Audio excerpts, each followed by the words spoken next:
Alors bonjour à tous, merci pour les presque matinaux qui sont venus nous rejoindre.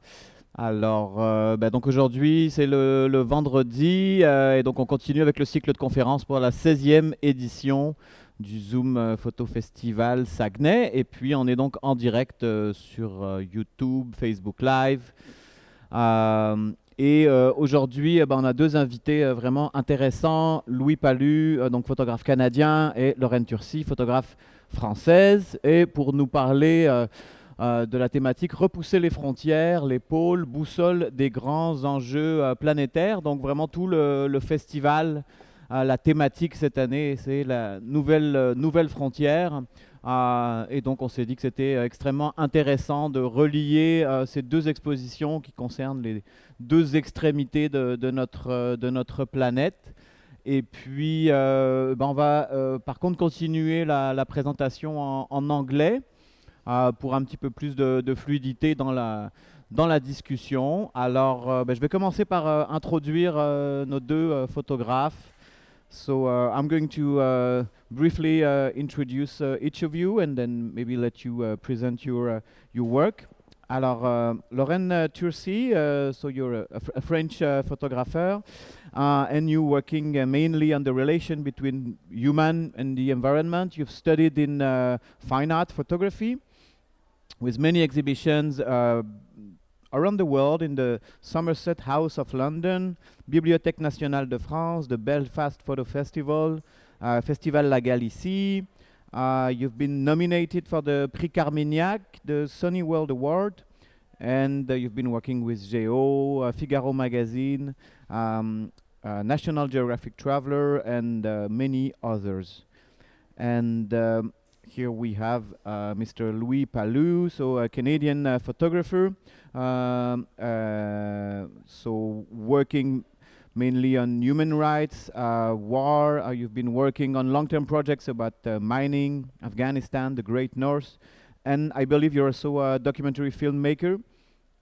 You're represented by Agence Vue and has been working with the National Geographic's Washington Post, Figaro, among many others. And you're a recipient of the Hasselblad Master Award, the Guggenheim Foundation, and also a World Press Photo awardee. So the exhibitions that you are presenting is Early Distant Warning, Distant Early Warning, which is presented at the Pulperie, and for Lorraine is Welcome on Board, and it's at the Cégep de Jonquière. And so maybe let's start by a quick overview of your project. Maybe Lorraine, you want to start by introducing us to your project. Okay. Yes, it's about. Can we?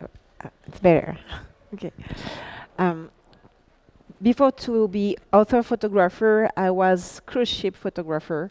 Oh, it's not in the order. Is oui. Okay. Okay. So I work on cruise ship photographer for 4 years. It was commercial photography, and at this time I was quite very happy to to have a travel and to be able to take pictures and be paid for that. And after a while, I began to understand that it was something was not right with that, and I decided to disembark and to continue my. Sorry, I didn't I didn't begin in a good way. I'm working on. Sorry, I'm lost in English. I forgot. Okay. Don't worry. Speak in French. Maybe. Speak in French. Don't worry about it. Yeah. And I'm very disturbed because the pictures are so over bright that it burns everything. So Yeah, that's right. It's okay. a bit. The screens are not so. So well adjusted. Okay, so the Antarctica cruise are rising more and more, and as I was part of this industry for a while, I understood it maybe earlier than people, because it's something that we can't see because it's kind of hidden. It's very far, it costs so much money that we are not able to have a real look about it. The speaking of the companies that are making this, it's that the ships are exploration ships, not cruise ships. The tourists are not tourists but explorer. There is a greenwashing of the way of presenting these, and this industry is made for make believe that it's untouched. It's still untouched place, but in reality, there is so many boats that they have to make a reservation of the stands the season before seasons for be sure to don't cross boats each other. So what was niche industry of tourism is now mass industry. And on this project, I want to show that because there is a lot of disbelief about it. For example, I met an iconographer from a magazine, a photography magazine. She said, "Oh yes, I went on a cruise ship and it was very fun in Antarctica." And I began to show my work and say, "No, it's not true.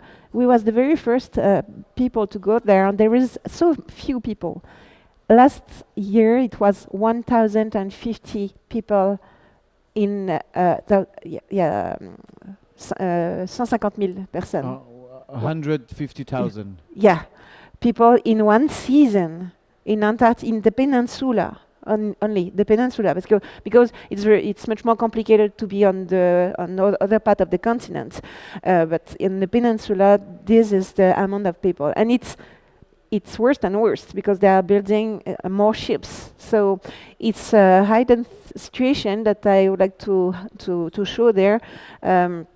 So I'm working, for this project I had to work on my archives. As I said, I wasn't a photojournalist and documentary photographer when I began this work, so I have to work on my archive, and I'm developing a new project. So we're working on Instagram screenshot of people that are going there still, and it's some new company that are making submarine excursion, helicopter excursion, and it's Disneyland for rich people. It's about social un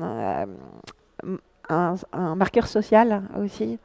Social status. Yes, that to saying, "Oh, I went in Antarctica." Now it's a trend for rich people to go there.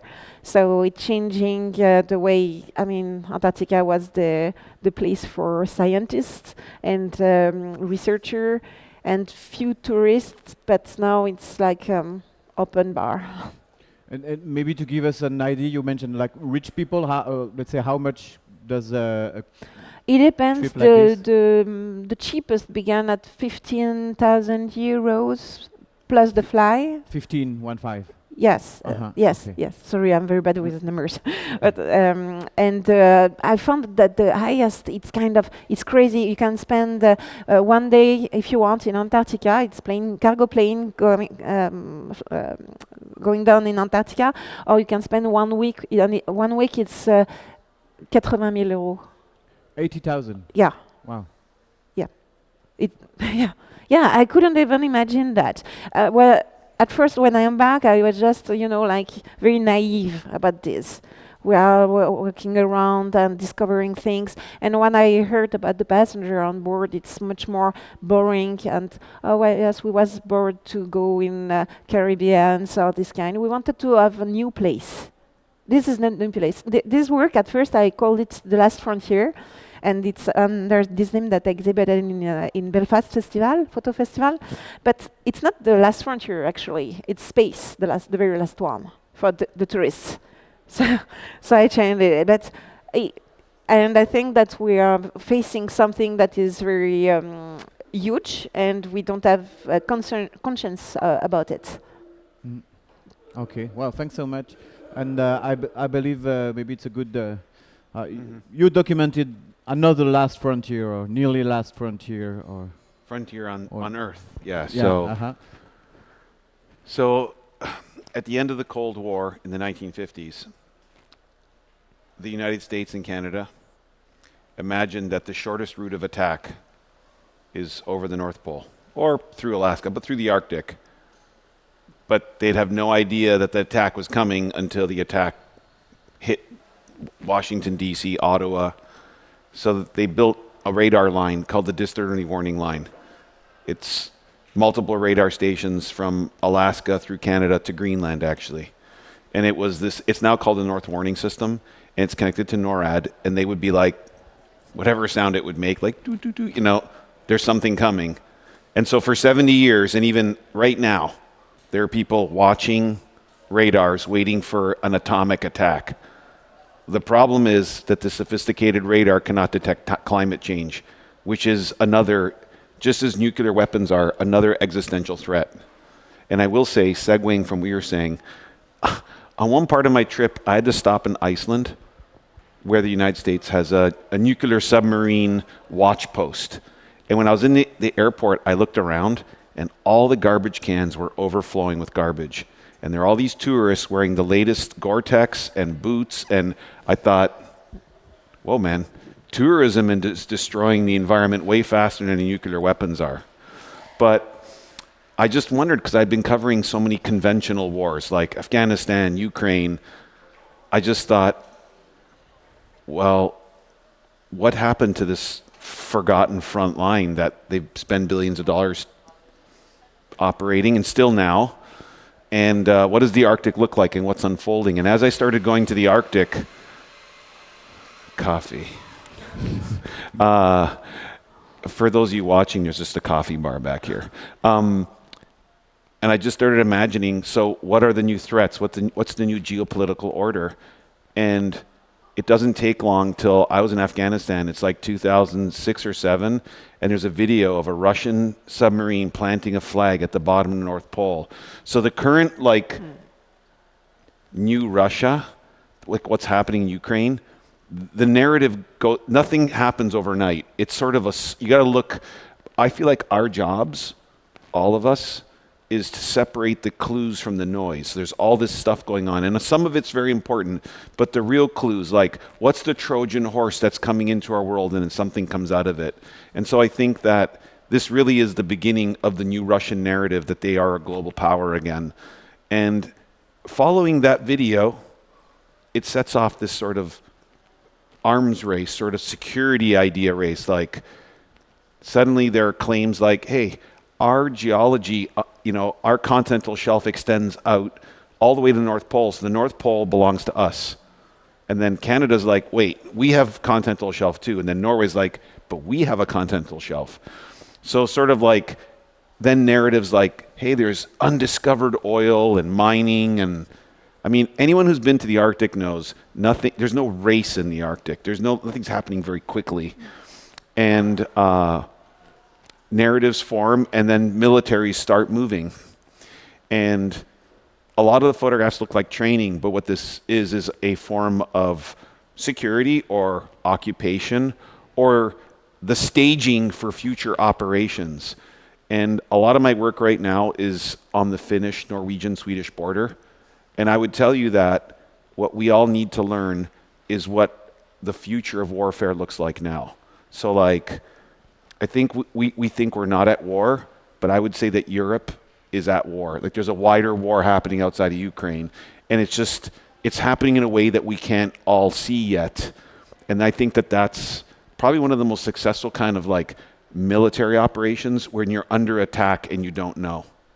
Like drones flying around the Copenhagen airport and they have to shut the airport down, or disinformation influencing elections. So this is the future, and I do believe the Arctic is this place, just like she's talking about Antarctica, that's hard to see. So that they're free to do a lot of things that we can't understand, that for all we realize, north of Canada, we don't know what's going on. We can't see up there because there's a radar waiting for missiles and bombers where there's things happening either under the water, or they can attack the Arctic through the internet. There's a lot of different ways this can happen. So I think what we're both talking about, it's very similar, is we need to learn a new visual language to see these two places that are exclusive to very specific people with a lot of money, but not as much journalists. That's something that kind of struck me in looking at both of your work, is obviously, it's all both extremes and both like very cold climate, but there's also like a form of theater in both of you. Like you have all the uniforms and the ceremonies on the boat, and kind of this theater of where the nature is like a big setup. And as you mentioned, in the Arctic, there's like all these fantasies about how this is the next El Dorado for Yes. mining, and then we need to show our military presence, even though it's maybe for something that is going to happen or is starting to happen, but it's also like just showing muscles towards Yeah. the other nation. So that's kind of something. Was it something you were trying to document consciously when you were doing the work? Yeah, definitely about the theater. It's totally this. On the microcosm of a ship, you can feel it differently. Even as my position was crew at this moment, so I was, as I said, part of it. So I was wearing uniform, and I can feel that was playing a role and a show. It's definitely a show, and as well as for the how they are managing the tourism there, because the territory is not owned by anybody, because it's not a country, of course. So there is agreements between the countries, and especially about the tourism, how they are managing the tourism. There is some regulation, but the regulation is made by IATO, that is the international coalition of Antarctic cruise line. So they are regulating themselves to protect the place. So because they want to protect la poule aux œufs d'or, Yeah, I the gold mine of the tourism, because it's huge in cruising. It's the tourism there increase of 2,040% since the last 10 years. It's kind of crazy there. So it's a golden rush there, and it's all about apparently cooperation for making it growing. So, but under the surface there is many lobbying that we can't see in the same time. So, yep. I totally And this agree is what with I'm you. talking about. Like, Yeah. a gold rush doesn't need to be miners with shovels digging gold up. A gold rush can be many things now, right? The way money is moved around, the way money is made. You know, it's kind of like things around, if the military is going to go somewhere where they need equipment to go there, right? Well, maybe we need some ships. Do we? I don't know. Those cost a lot of money, right? We need special ships. People talk about icebreakers. An icebreaker that works in the St. Lawrence will not work in the Arctic. That's a very specific technology. So you see a lot of journalism done from offices in cities, like Russia has this many icebreakers. We only have 5. We better build more. Well, the majority of those Russian icebreakers can't go to the Arctic. You need a special icebreaker to go to the Arctic. And you need special knowledge and a unique crew to go. And it is interesting, places where scientists go, suddenly tourists want to go. And it's like, it gets so expensive, maybe the scientists can't go anymore. And actually the scientists got to start studying what the tourists are doing to the place that they were studying where the tourists weren't going. So I think when it comes to what I'm working on, there are many Arctics. The Arctic is not one place. Take, for example, if I were to go to Canada's Arctic, say I went to Johaven on King William Island. Well, it could cost $4,000 or $5,000 to fly there. I could fly to Finland and be in the Arctic, which the narrative is this is the birthplace of Santa Claus. Right? I can fly to Rovaniemi in Lapland, rent a sports car, and drive and go have a cappuccino. You cannot do that in Johaven. Partly, you'd probably get a snowmobile. But a can of beans in Johaven could be $10. A can of beans in Finland could be $1. So I think that what we're talking about here is geography is very, very different. And the geography of who is somewhere and what the weather system is like can be different too. So when you get to Johaven, we're past a tree line. Because of the weather system, there's no trees. Finland has a different weather system, so they have trees in the Arctic Circle. And they're attached to Russia. There's no missiles flying over. Finland actually used to be a part of Russia. So there are many different narratives, and for me, I think the greatest moment that I learned is the Inuit are the original scientists of the Arctic. The original engineers. Like anybody in Canada owns a parka. The parka is an Inuit invention. It's science. It's a technical invention. So I think that model, that foundation, is how we can learn to be a little more respectful and live at one. That's the lesson, right? Instead of what she's witnessed unfold, and it gave her consciousness shift. That's for us. And it's funny here in Canada, like this might be funny, but it's true. Like my room, I turn the heat off. I have to open the window because I need it to. I need it to be colder. I like the cold. I like a good -20. And that's something that's going to be lost if we keep going in the direction that we're going. It's interesting that you mentioned the work or the shared knowledge by the Inuits. I noticed in your pictures they seem sometimes to be like all the pictures with the Canadian or U.S. Army. You're in these very extreme white night conditions and with very heavy equipment, and then there's a lot of pictures where Inuits and native people are sharing their knowledge, and it's more like sunny pictures. So is it just chance of when you were there, or is it some way that you want to? Yeah, I think it's a little bit of all of it, and the universal theme of my work is that nature is the ultimate power. Like there's this picture with this airplane and there's two soldiers walking on it. Just think of how much research and innovation it took to invent the airplane to be able to fly. And then air destroyed it and threw it on the ground. Air in the Arctic by temperature can kill you. I mean, the great moment when you're sitting in a tent somewhere in -50 and you're making a coffee and there's 24 hours of darkness is you have a lot of time to think. And if you learn to listen, nature talks to you. And what you hear is that we're not destroying the planet, actually.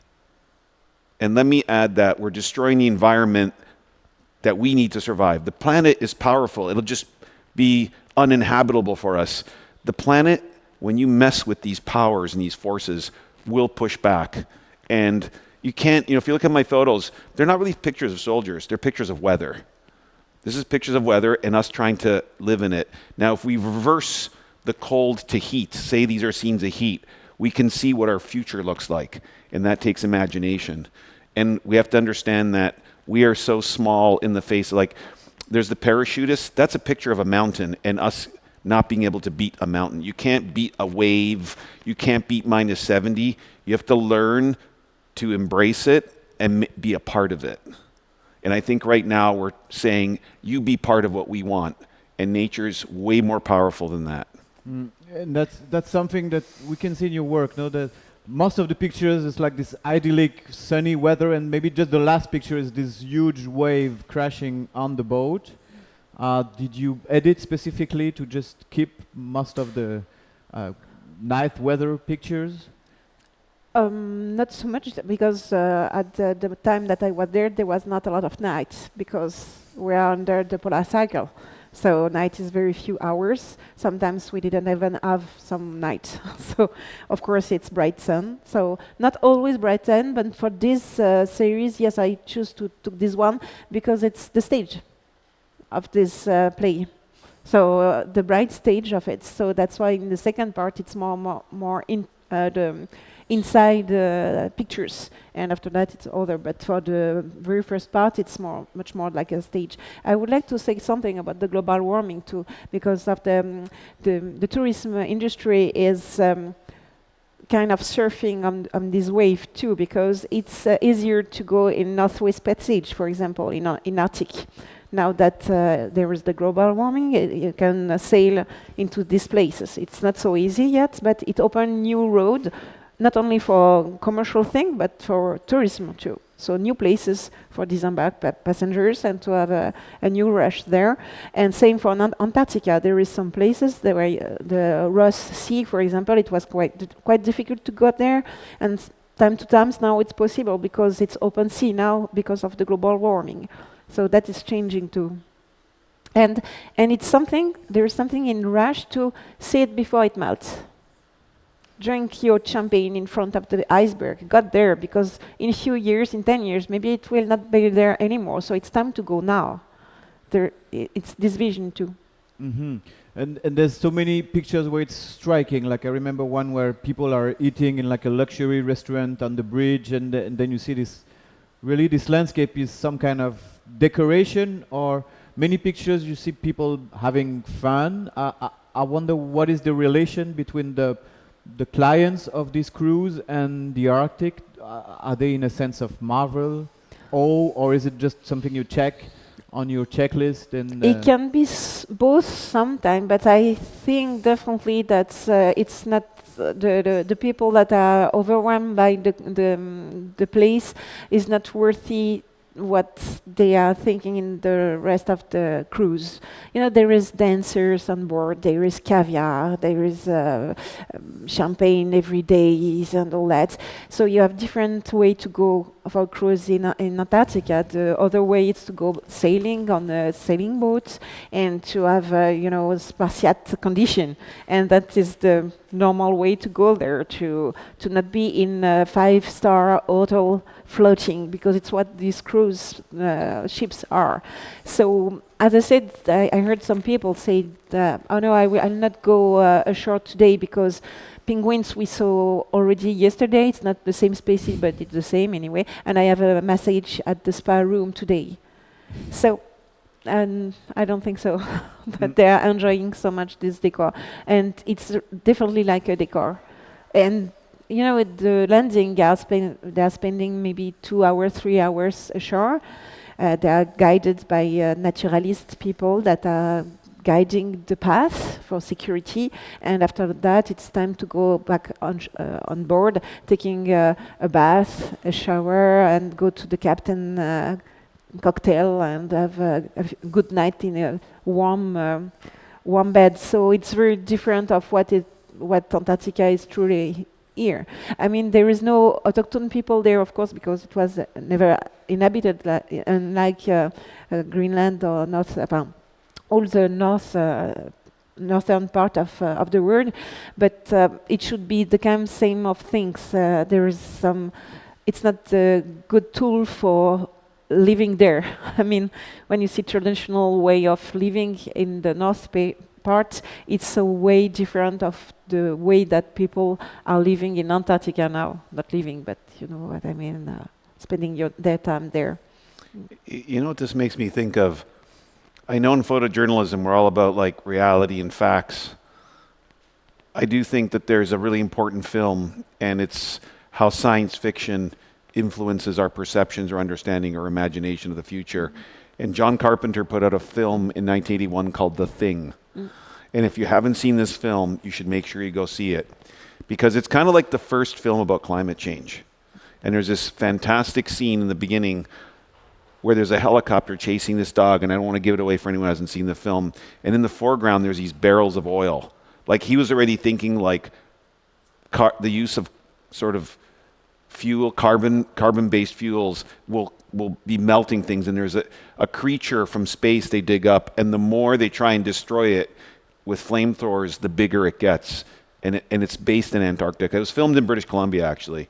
But it's a fascinating view, kind of like how the Terminator predicted the future of drones and robots. It's a really important. I don't know if you go to Antarctica, I think everybody leaves the. When I went to the Arctic, it was like the VHS cassette. This is a film you'd even watch in the Arctic. But this whole idea of the myth of inexhaustibility, I kind of feel like when she's talking, I almost out of absurdity want to burst out laughing, like hearing the scenes she's painting for us, because it sounds like going to the buffalo hunt, being like, I'm going to pay $2,000 to watch people in the train kill all the buffaloes like 200 years ago or however long that was. And it's kind of this moment where let's pay this money to go watch the mining or the exploration or whatever it is of the last of this thing. And you're like, kind of like the Roman Empire, you're going to watch people kill each other in the gladiatorial ring. It's kind of an absurdity that is a narrative that's shaped to us, you know. And also, I was interested in maybe you mentioned like conditions that are really luxurious, and obviously this not the conditions of living of the military you were embedded with. But I'm also curious, you mentioned as a Canadian you really love the cold. Do you get a chance to talk with the military you were working with, the native people? Yeah. What's their relation to the north, to being in that place? Do they feel the same stress about the situation as you? So I go embedded, and sometimes I have no choice because places they're going, there's no airport. We're like, it's a submarine that comes up through the ice, and we land on the ice sheet with a small airplane. this is a really interesting part of our conversation, because it's not like when you get to the Arctic Circle, you're like, oh, look, there's the line. I'm going to step. Now I'm in the Arctic. And say I went to the Arctic with the Royal 22nd Regiment, which is based in Valcartier, right near Quebec City. Okay. They can train for the Arctic in Quebec that close because it's very cold. So for them, it's maybe another minus 10 or 20, but it's like, hey, I already live in this in the winter. It's for Canadians, it's a fascinating part of our identity. I live in America now. There's 4 sides outside of the islands, Hawaii, etc. I can drive minus Alaska to all 4 sides. Whereas Canada, the roads stop and then you have to fly. It's money, it's resources, it's technology, it's logistics. And there are a lot of places you can fly to and there's nowhere to go. Like there's no landing strip. The majority of the Arctic in Canada, there's no cell phone signal outside of small communities, right? So I think that our very identity is connected directly to all of us, whether we're in the south or the north, directly to the Arctic. And I think that it's kind of funny. Imagine people from like Valcartier. I'm going to go in vacation 5 more hours north and an extra minus 20. You're like, I'm not going on vacation there. Whereas people from other places are like, that sounds like some rare, like I'm going to the moon. So it's almost interesting, I think, for Canadians that we already kind of live in it. But there has to be a moment where we take a step back and have, like, what's our national sport? Hockey, where you can't even make an ice rink anymore. I mean, obviously we can indoors, but I just think the very idea that I grew up ice fishing and I didn't need to go to the Arctic to learn about ice and snow. So I think that the very identity, the great white north, could no longer exist. It changes the whole geography, our understanding of our identity. And maybe on kind of the same related topic, being embedded comes with any constraint, as you mentioned, is kind of the only option to do? I would say this. I know look, when you go embedded, there's a lot of debates about rules you have to follow. The majority of the rules are like, if you get hurt, this is how it gets taken care of. No wandering off, so we have to send a search and rescue mission for you. And that there's this checklist that you're going to have your own sleeping bag, you're going to take care of yourself, you're in good fitness, you won't sue us if you get hurt or killed. I mean, you can get killed being around the military just because equipment or accidents happen. I've gone, you can search me in the Arctic all over the internet, and I've had a free hand to report on the Arctic. I do think there's a shift in Canadian thinking about the Arctic. I think they wish more journalists would go up in the Arctic, because obviously going to the Arctic costs money to have a military. Just for search and rescue, I was on a scientific expedition on an icebreaker that went through the Northwest Passage. And at the same time, there's always another icebreaker up there, and they're on call. It's the Coast Guard. There was a cruise ship that got stuck in the Arctic that was stuck on, because they don't have the whole bottom of that those waterways mapped. Someone in a sailboat was trying to sail through there from I think from Mexico. Their ship sunk. They had to get rescued. I mean, the amount of things that go on that we don't know about, people thinking they can go to this place and not have something happen. So I think the military has a broader role, not just combat. So yes, I interviewed lots of people. You could read a lot of the reports I've done, whether it's Bloomberg Opinion or National Geographic or other places that I've worked in the Arctic. And I would say that there's also a unit of soldiers called the Canadian Rangers. It's a volunteer, non-combat, community-based part of the Canadian military that are almost all, and they wear these little red hoodies, so you can see them from far away. I think they'd welcome more journalists up there, because I think that there's a lot more unfolding up there that we don't know about. Like, what's going to happen when the ice disappears, the water gets warmer, and the fish move north? Any Canadian knows what happened to the East Coast fishery in the 1990s. What's going to happen? Are fishing boats going to go into the Arctic? What's going to happen to the communities? So I think that, I did interview a lot of soldiers. I think they're all worrying and wondering, like, what are they going to be told to go do? Like, can a foreign vessel that has ideas that are not in Canada's interest What happens if they go up there and Canada says, hey, you can't sail there, and they're like, well, too bad, make us leave. What are you going to do? You know, a lot of countries don't recognize Northwest Passage as Canadian waters, and Canada says, hey, that is our waters. So the debate is already on, you know. So does Canada have the capacity to protect its natural resources, its land, and its people? You know, and this leads to another thing, like a lot of communities in the islands, those are people who are maybe on the mainland who are moved north and said, now you're going to live up here so we can say Canadians are there. So people were uprooted from their communities, and there's a lot of tragedy related to that. So there's a long history of the military operating in the Arctic, and I think that everybody has a concern of what's going on there. Canada is only, 36 million people for the second largest land mass by country. How do you even manage that vast area up to up? Mm-mm. And Lorraine, maybe you were also kind of embedded in your work, and I can see many pictures where you had to crop the people's face. Was there any constraint? How did the industry reacted to your story being published? I'm kind of curious. For now, I didn't have any feedback, and thankfully, I think, because of course it's not in their way. Why I cropped, obviously it was for rights, because I didn't have the right to show the face of people. And in second, I found that very interesting because this work is not targeting. It's not targeting, it's much more questioning. And especially it's not about the people that are even the clients, it's much more about the system by itself. So it's not individual people, it's the whole system that I'm questioning there. So that's why I made this way. And honestly, the thing is that sometimes it's very hard to be shown as photojournalism, you know. My pictures was used by the company for a lot of campaign, for advertising campaign. And sadly, I'm way much aware that my pictures were probably more shown as for selling the cruises than this work.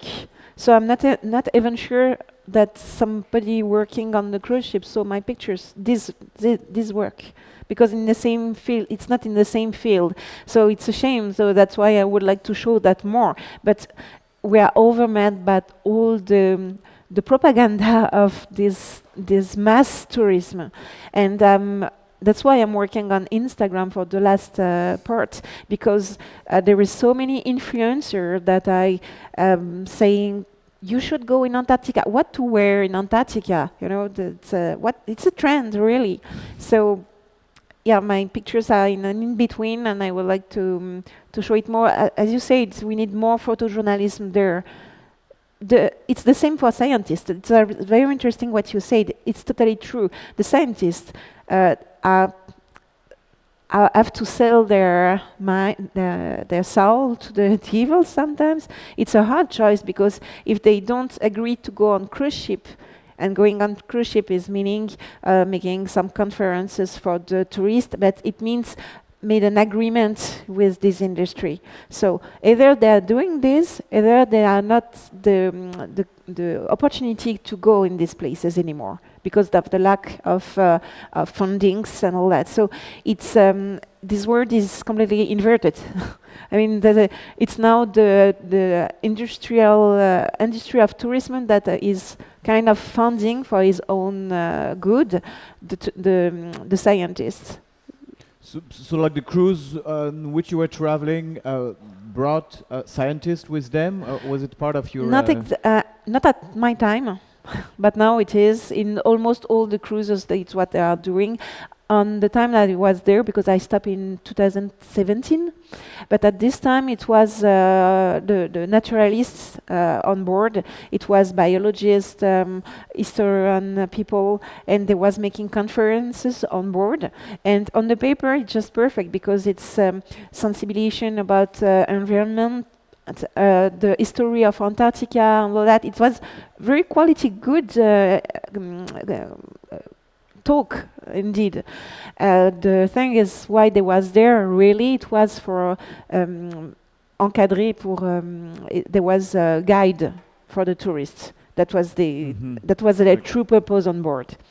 So, but now everything changed, and there is more and more scientists, and there was many papers in Le Monde, for example, on this kind. They made very good papers about that. You know, the other unspoken part of all this reality is scientists can't get to the Arctic without the military. Like the flights are Air Force flights or Air National Guard flights. One of the most specialized units that take scientists around to Antarctica and, say, Greenland or the Arctic is the New York Air National Guard. They have a special C-130, but also if you get in trouble, the military is who would save you.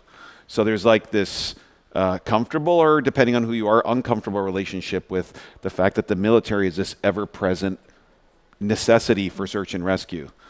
You know, I mean, in the end, you know, when you get to Resolute Bay, like that's the center of the archipelago above Canada, you get warned right away. There's no hospital there. It's this community of 200 to 300 people, and you're warned, like, if you get hurt, you have to be careful, because like your medevac could take a week to get to Montreal or Ottawa, depending on the weather. And it's interesting also for her to talk about, as listening, they don't go in the natural part of the winter in the Antarctica because it's dark and the tourists can't see. It's insane because that's such a big part of the Arctic that it has these 24 hours of darkness. I'll say the first time I went to the Arctic, and like, I think I went to, I was in Alaska, and I remember the sun did not come up till 11 or noon, and it really messes with your mind. Like you're watching TV and you look outside and it's dark, and you look at your watch and it says 10 a.m. Or in the summer, you look outside and you're like, what time is it? And you're like, you're on a patio in Finland, let's have one more beer. And then you look at the time, you're like, oh my God, it's midnight, you know, and it's this bright, like outside right now, sunny, so. Incredible. Do you have questions? Yes? Maybe on the microphone so that people on the video pass that can mic hear around. it? Oh, no, it's fine. Thank you both for being here, and you as well. Lorraine, I'm really interested in, because you were talking about how you're making these images for the cruise line. Did the cruise line ever have any issue with you publishing? Did they have any feelings, or did they bar you from publishing any images?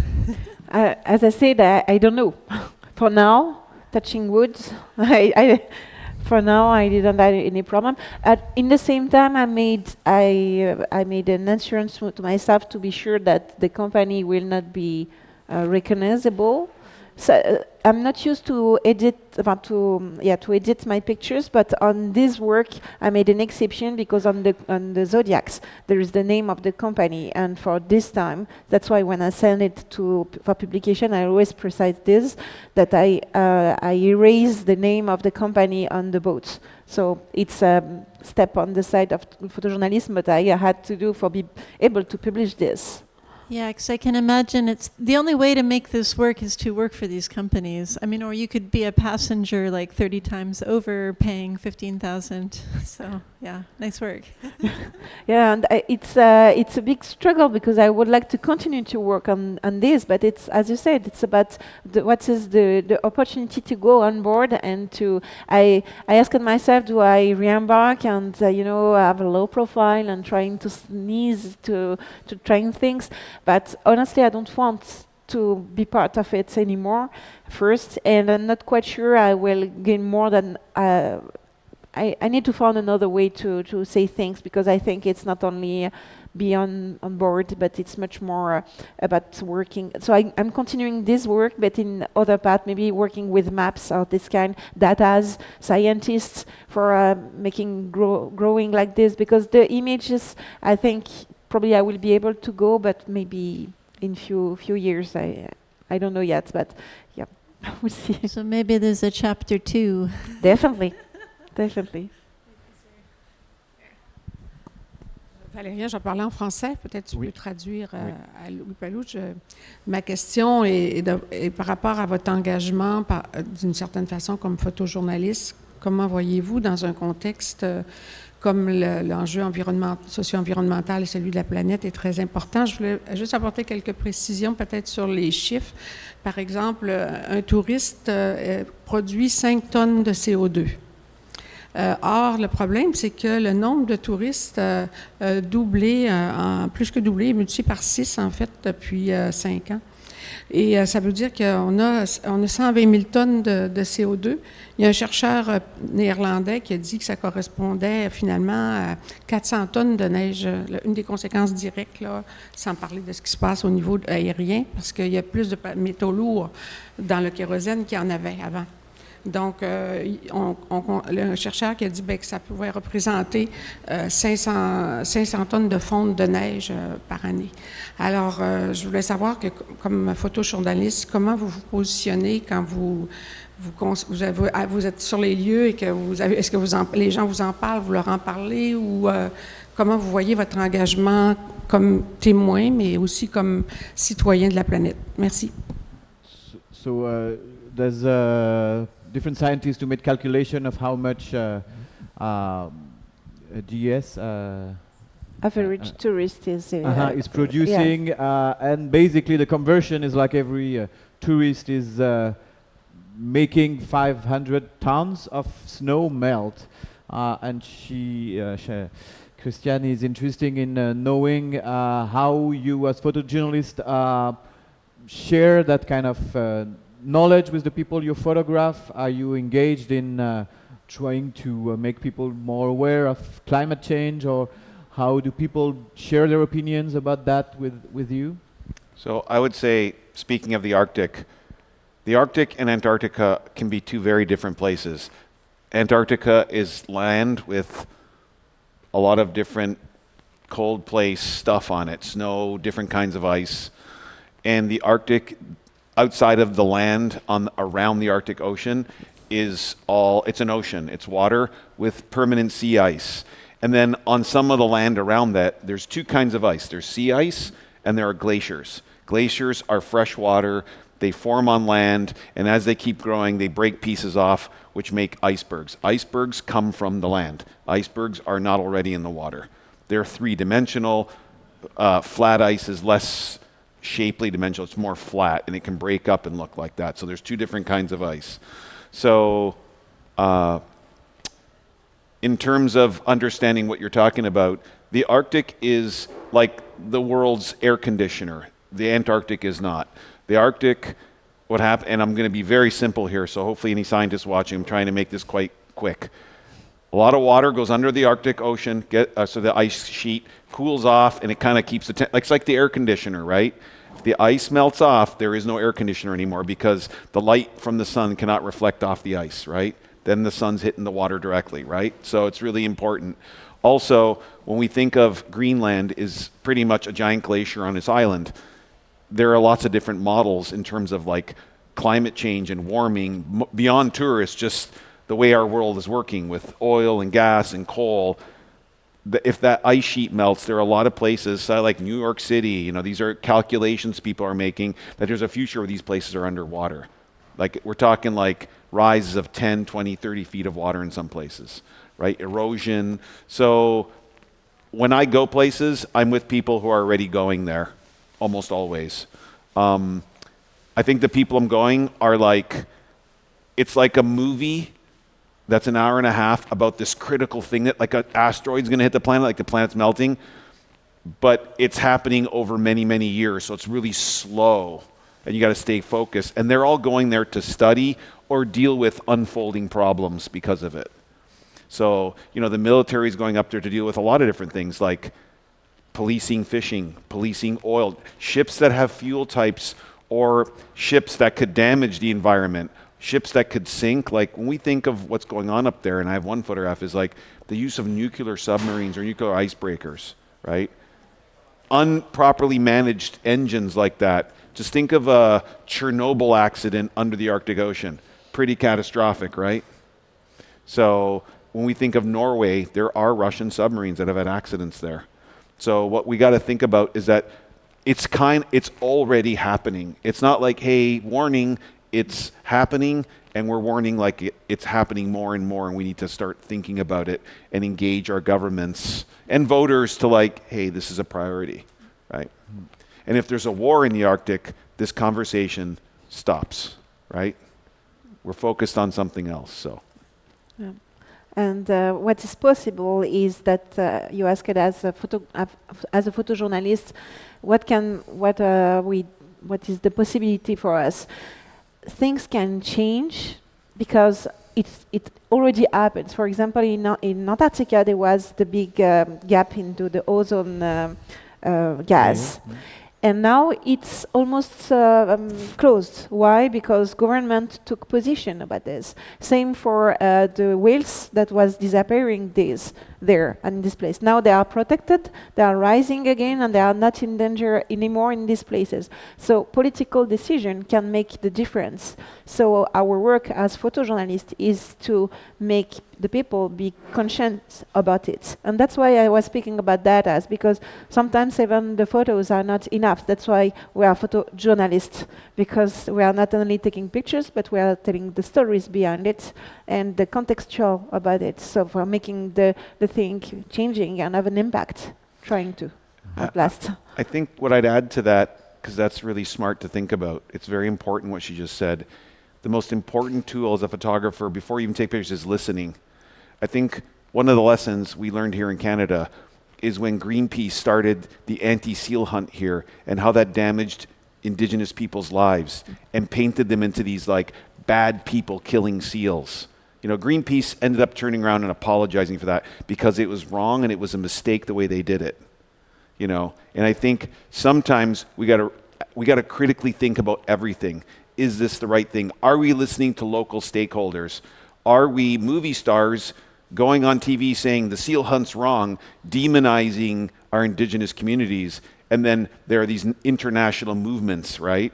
Without going up north and saying, hey, we want to listen to you and what you have to say. And I think that this is reversing. And one of the places it reversed in is, you know, there's a photo and there's a guy lying in the water. That's an Indigenous soldier, an Inuit man, and they're doing some safety training. What happened there is a foreign company wanted to explore for oil there.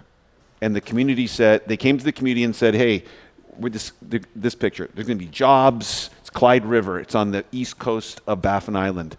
And they started talking and they started asking questions like, how will this affect our traditional hunting, like seals, narwhal, fish, ducks, birds?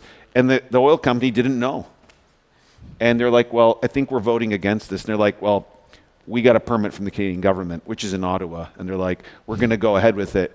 And they took them to the Supreme Court. And this is an expensive, complex thing to do when you're a small community of about 1,000 people. Well, Greenpeace came around and said, hey, we want to help you. And they're like, yeah, we remember you, what you did to us. Remember what you made us look like? The seal killers, you know. And Greenpeace apologized and said that that was colonial environmental protest, activism. And I think we have to also acknowledge the mistakes we've made in the past. And I think that that was a real moment. And together, they worked out their differences, and they blocked what was going to happen there because the company had not done their due diligence to understand the method they were going to use to explore for oil was going to damage the environment. So I think there are moments where we can learn from relationships that in the past were not the best, but become something better. So interesting. One more question, please. Okay, wait.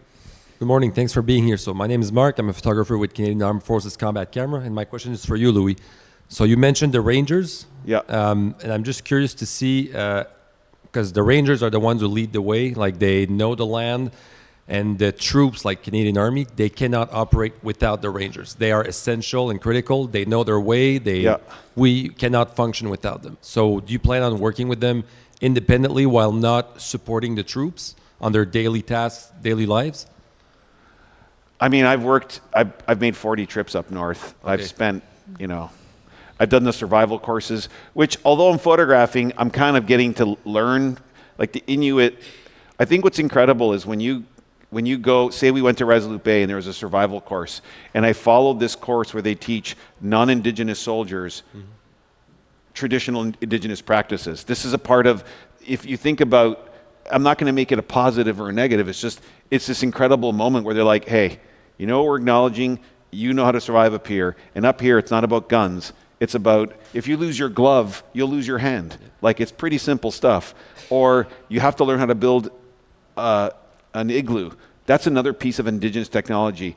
They don't even need a tent. They could just make a shelter out of snow blocks. I mean, it's pretty incredible, and it's taught by oral history. It's not like there's a manual, you know. It's still an oral history. Hunting, fishing, weather, how to read the lines in the snow from the wind. You know, it's pretty incredible after a while when you look at something like this, where now there are soldiers, they don't have guns. They're learning that the most powerful weapon is weather. And I think that that is a part of Canadian identity, understanding. I mean, if you go to, I could start laughing at the absurdity, but you know, go to Newfoundland. If you don't like the weather, wait 5 minutes, it'll change. And I think that that's something as Canadians we need to embrace, that weather is a part of who we are. And if we embrace that power, that is a very powerful thing.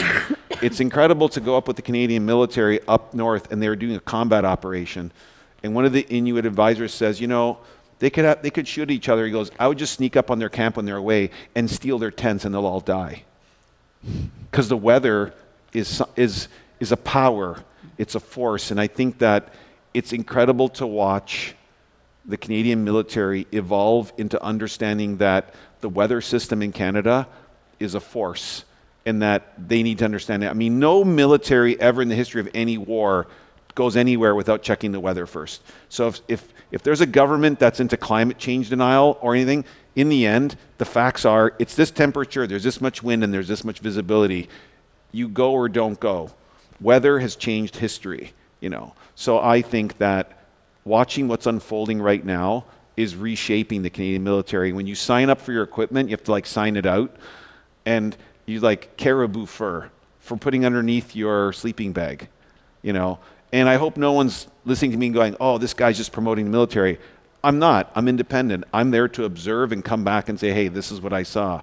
So I do think that there is a long history of Indigenous groups, tribes, communities as part of military missions all the way back to colonial era with the English and the French.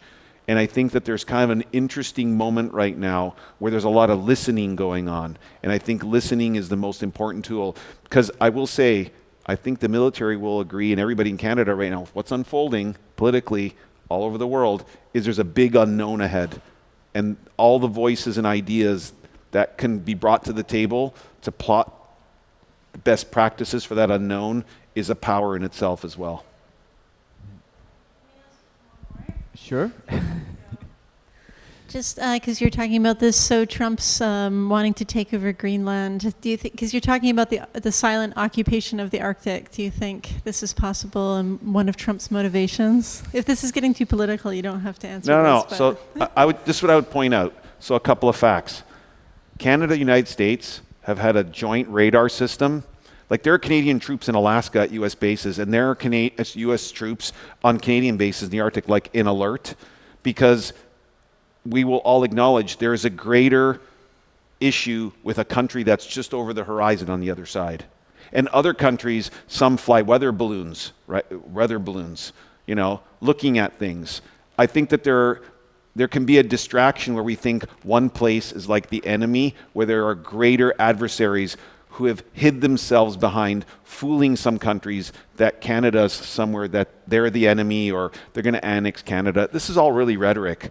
I mean, right now there are Canadian soldiers in NORAD in Colorado. They've been there since NORAD started, since the end of the Cold War in the 50s.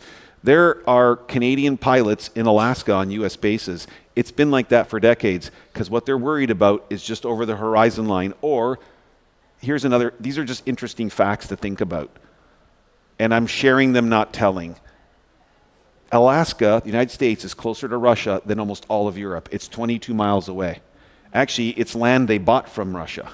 It's really fascinating when you start thinking of, take a map and put the North Pole in the middle. I learned this from an Australian, because they put Australia in the middle, and you're like, wow. In some ways, I wish geography classes in high school would make other countries in the middle, maybe South America, the Antarctic, and you really start seeing the planet in a very different place. And I think that right now, even if someone said they're going to do something in the Arctic, I mean, do you know how long everything happens so slow up there?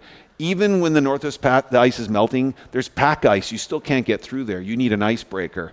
So I think that there's a lot of rhetoric. There's a lot of talk about annexing, taking. I mean, the U.S. spent 20 years with their allies trying to make Afghanistan into something, and now they want to go to the Arctic or take over countries that are in the Arctic and do something.